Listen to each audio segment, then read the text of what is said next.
If best friends could be defined by countries, then Ghana and Jamaica would be the combo. The synergy between Ghanaians and Jamaicans must be spiritual because I don't understand how we get along so well and so naturally. Ghanaians and Jamaicans get along so well, in my opinion, because even though we're quite different, when together we just make a perfect combo. A bit like jerk and then chicken, no pun intended. I think both Ghanaians and Jamaicans just operate on vibes. So far as we've got good health and life, anything is possible.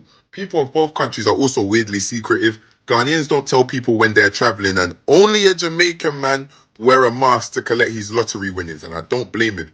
Despite our similarities, we do have our differences. I think Ghanaians are far more relaxed, whereas Jamaicans are more confrontational, but it's a good balance. A friendship match made in heaven. Jamaicans are like the loud, boisterous friends that do all the talking, and Ghanaians are the best friend that don't say much but are equally about the smoke and are always laughing.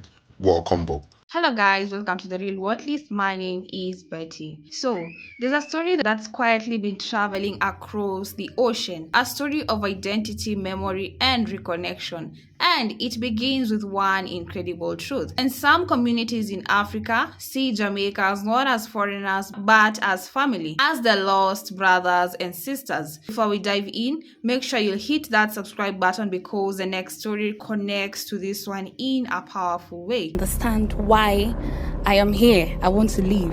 And you are coming back. You want to stay. You want to go out. You want to take your kids to the park to play. But when you do, other kids spit at them. But slavery left a deep wound in all of us. It left a deep wound. And when you see us coming, it's because we're trying to heal that wound that was placed. Okay. Now, let's explore where this belief comes from and why it's far more real than most people realize. Centuries ago, during the transatlantic slave trade, millions of Africans were taken from the West and Central Africa, from regions we now call Ghana, Nigeria, and Congo, and carried across the Atlantic to the Caribbean. Among them were the Akan, Yoruba, and Igbo people. All right, guys, I hope you guys are doing well. As many of you may know, I am from Nigeria. I am from the Igbo tribe of Nigeria. And I live in Trinidad and Tobago, Caribbean. I've been gradually observing a lot of things that have me excited, pleasantly excited.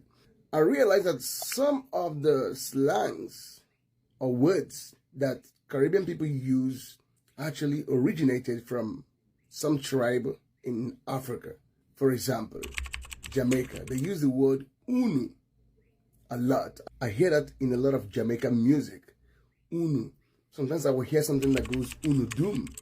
I'm like, what? Listen, don't tell me that these people are using our language. And that is part of their everyday word. One day I heard it in another song. I said, no, I want to go research. Now, unu in my tribe means all of you. When they say unu doom bia, unu bia, meaning all of you come. And when we say unu, it means all of you. When we say unu doom, the doom at the end stresses on the fact that I want all of you to come, that they are calling everyone to come. And Jamaican people use that a lot. I'm like, okay, let me go research.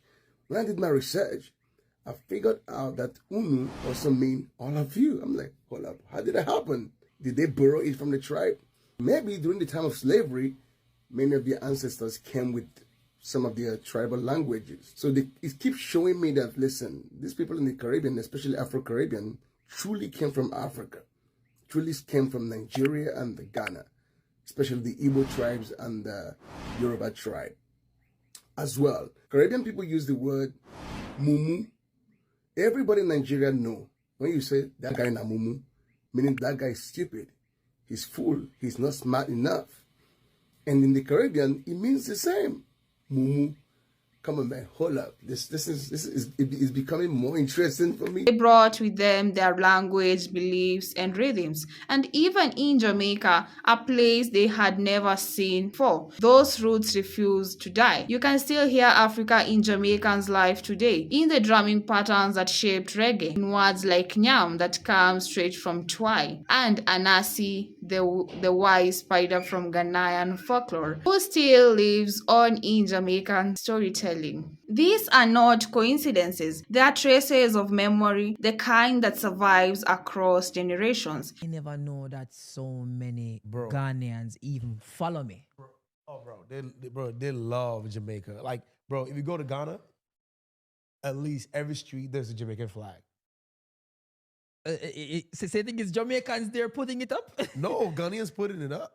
Because we don't need a visa. There has To go to Ghana, been yeah, a thing between like the Ghana government where we can like go there. Yeah. Bro, the flag is painted on the walls. Bob Marley faces everywhere. Vybz Kartel faces everywhere. Any Jamaican artist you can think about, their faces everywhere on the walls. Painted, flags everywhere, bro. Trust me. I think that's the only Caribbean country that has the flags all over Africa. Is it Jamaica? Yeah. Don't make No, but you guys have the influence. Our Trinidad here, that you know. But no, but it's a factor, bro. Everywhere in the world, there's a Jamaican influence there. You see a flag there, something. Yeah, because we're proud. Yeah. We're very proud people. In 2019, something powerful happened. Ghana launched the Year of Return, a national invitation for people of African descent to come home. Thousands from across the Caribbean and the Americas answered that call, including many Jamaicans. What happened next was emotional. Ghanaian chiefs welcomed visitors from Jamaica as our lost family. There were ceremonies, drumming, and tears. For some, it felt like choosing a circle that had been broken for over 400 years. One Ghanaian elder reportedly said, "When our brothers from Jamaica return, Africa becomes whole again." That phrase spread quickly because it carried truth. What is this obsession between Ghana and Jamaica? Really, what is this strong link between this African country and this small Caribbean island that makes the ties so unique and so strong? The majority of the enslaved Africans that were brought to Jamaica to enter the slave economy were from the Ashanti and the Akan regions of Ghana. So there is a direct historical genealogical tie between Jamaicans and Ghana from that perspective. Secondly, there is this obsession with reggae music all across the continent of Africa for sure, but talking about Ghana, Ghanaians really do love reggae and dancehall, and that is because a lot of the lyrics in reggae and dancehall talk about struggle, talk about poverty, rising from the ground, rising from the dirt to overcome many difficulties. And this is really a struggle that many people across the world, but particularly in Ghana, relate to and can understand. And so they gravitate a lot to reggae music and have this deep love for the music, and a lot of their own artists even emulate that style. The third thing is that we do have a lot of ties when it comes to our language patterns. Fun fact, many Ghanaians can understand patois. And if you hear some Ghanaians speak, a lot of the things we as Jamaicans say in patois are actually derivatives, are derived from the way Ghanaians speak. So we also have a tie there with language, because they're all about uniting Black people and reaching out to this wider Pan-African population. And they see connecting with Jamaica, with Black people all across the world, as one way to continue to reach out to achieve this African unity. In both Ghana and Nigeria, it's not uncommon for locals to say, "Jamaicans are our people who were taken away." It's a belief grounded not in myth, but in history and shared ancestry. Many Jamaicans who visit Ghana say the same thing, that the place feels familiar. The warmth of the people, the rhythm in the air, the sound of drums in the distance, it all feels like something deep inside them recognizes it.